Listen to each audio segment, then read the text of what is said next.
a John Deere GX75. I also had a John Deere 111 38-inch deck and a 30-inch deck. Okay, a lot of people on these podcasts are going to say the parts are the same. They are not the same. There's the spindle out of a 111. And here's the spindle. The old spindle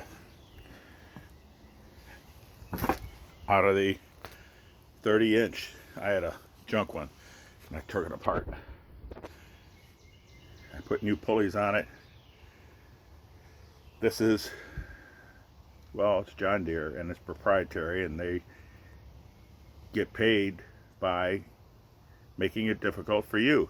You have to take it to a dealer. This goes to the farmers who won that lawsuit about the software being proprietary.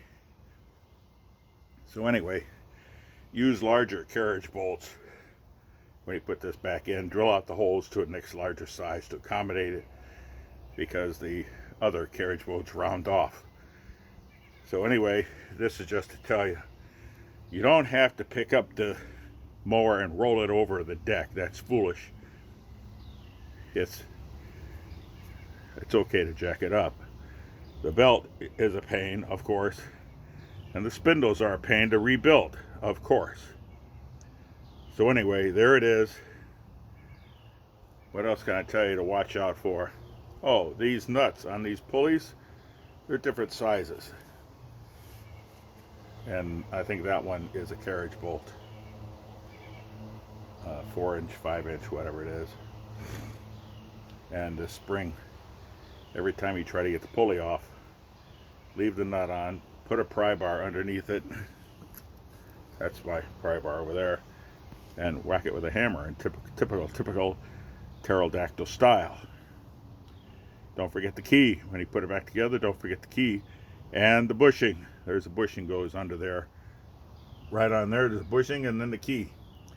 So now, thank you very much, John Deere. I have to rebuild this spindle.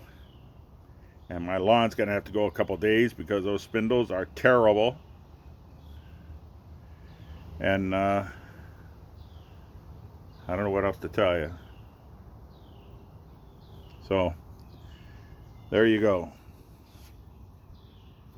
But believe me, the decks, I just don't think any of the parts, just go on the assumption that none of the parts are interchangeable. You'd be much better off. The spindles are very expensive to purchase them, of course, but you can rebuild them. It's a pain in the butt. It will test your mechanical ingenuity. So, John 844.